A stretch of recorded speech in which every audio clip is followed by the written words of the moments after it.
Problem with LA gangs.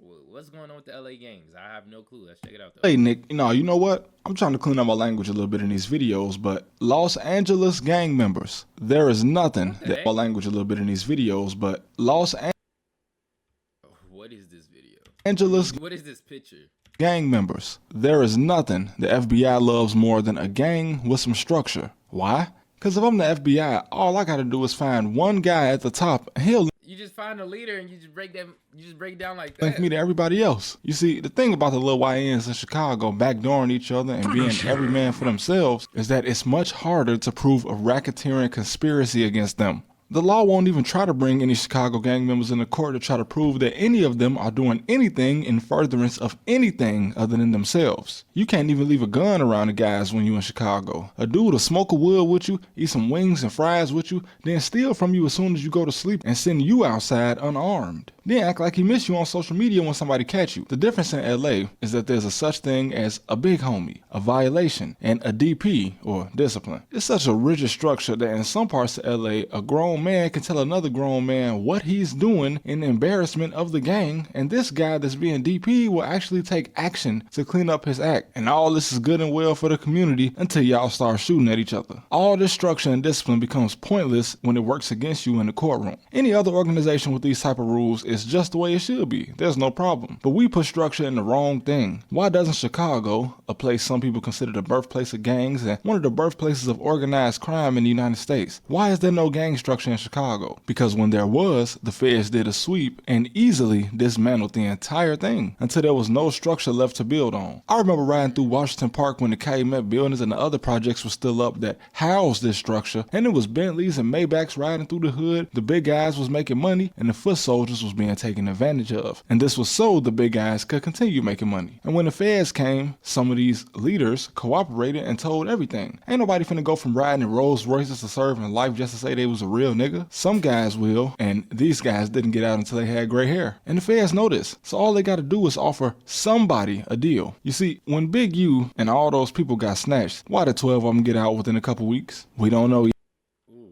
Yeah, but I can take a guess. The real question is, why did all those people get their face put on that board under Big U? Gang structure. When Loose Cannon decided to expose the guy he was putting in work for, he made one of the smartest moves you can as an enforcer. You can't tell me that the guy at the top has anywhere near the same loyalty that the guys at the bottom have for him. Loose could have made just as much money on YouTube as Big U did in the streets, so he didn't have to be an enforcer at all. And Big U doesn't have to cooperate on anybody in this case to get them boys barbecued, cause you know like I know that them people don't come unless they got you. Why is Loose Cannon talking to Adam 22 on They don't start that case until they know they got a case. You know what I'm saying?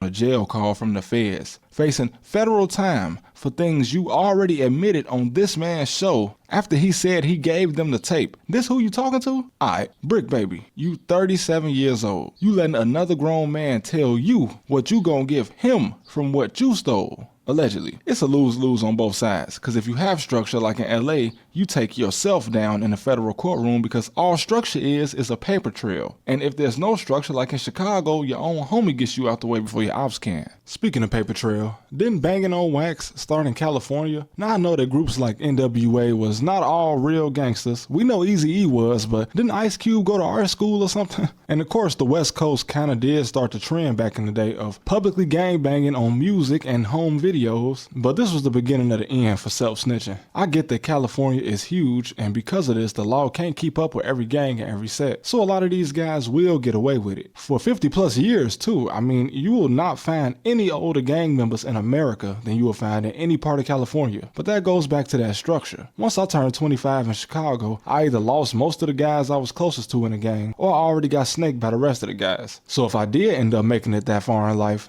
I'm gone. I'm not staying around y'all, because when you die or go to jail, your guy's gonna be trying to get with your girl, and they're not sending you $1 in prison. That's a street guarantee in most cities. But this is why there's still such a thing as an OG in LA. It don't take a rocket scientist to know that there's no chance any other little guys running around with switches would ever listen to a Big U or any older guy. Honestly, where I'm from, a Brick Baby is considered an old goofy if he ain't putting money and weapons in the hood, and he still might get took down for everything he got because there's no respect for real. Lil Durk allegedly putting money on people in Chicago, listen, I don't know if y'all know, but allegedly they got recorded jail calls of guys snitching on Dirk because he ain't sending money fast enough. Nobody Dirk's age is running the streets putting in no work in Chicago. It's the teenagers only. And with teenagers, there's no conscience and no loyalty. Once that Cash App didn't come through, Dirk was just another old goofy. And now he's gonna have to probably pay the price for thinking otherwise. And just that little illusion of structure alone was enough to build a Fed case on him. So when you got guys still having gang meetings and extortion calls, sure, the police and the feds will let this go. But once you take it to its full potential, like Big U did, playing with millions of dollars, now the feds just can't let you slide. Cause they know.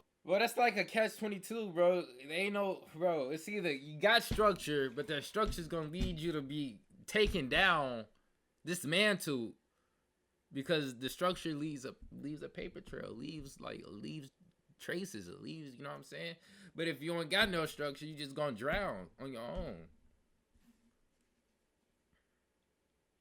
Know what it could turn into. But of course, most guys stay in school, kids, don't do drugs, stay out of the criminal, you know. If you go commit crimes by yourself, nigga, damn. Involved in petty squabbles to become a real enterprise. Remember, the FBI created the RICO Act just so they could stop the mafia. And this probably wouldn't have happened if the mob wasn't getting money. But you know, John Gotti had all the money and the houses and luxury cars, all untaxed. And you know Uncle Sam is always gonna get his cut. And these people are not willing to share that money under any circumstances. You in his country, so you gotta pay. When the projects were still up in Chicago, the police would come by and interrupt the money operation until they got their cut. Once they did, they drive off and leave you to it. But once the feds stepped in, the little crooked cops had no more power. Cause again, a lot of money was floating around untaxed. And Uncle Sam holds a grudge when it comes to that money. And unfortunately, most guys in the streets will live their whole life part of a program, as they say in LA, that could be $1 billion operation if they had the right mindset. But most of them will still end up dead or in jail without ever touching $1 million. And there's a few that got some real money and managed to serve less than 20 years in federal prison, which is the best you can hope for. But when that's the best you can hope for,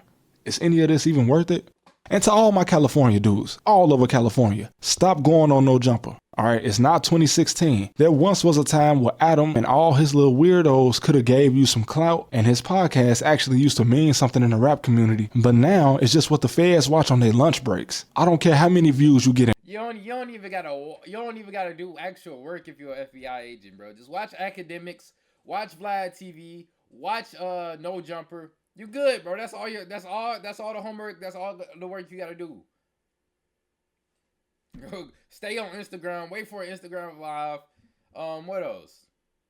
Bro, people be going on drills while on Instagram live, bro. It's like, bro, hey man, you could get this the police don't even gotta do much. They don't even gotta do much. Out the mud yourself. You don't need no other podcast. You don't need no other platform. You can become your own platform. And shout out to all my new viewers, man. Y'all are the reason that everybody else should know that anything is possible. And I'm still not the type to tell somebody don't get their money. It's just hard for me to get down what they got going on and no jumper. So I advise all of the listen.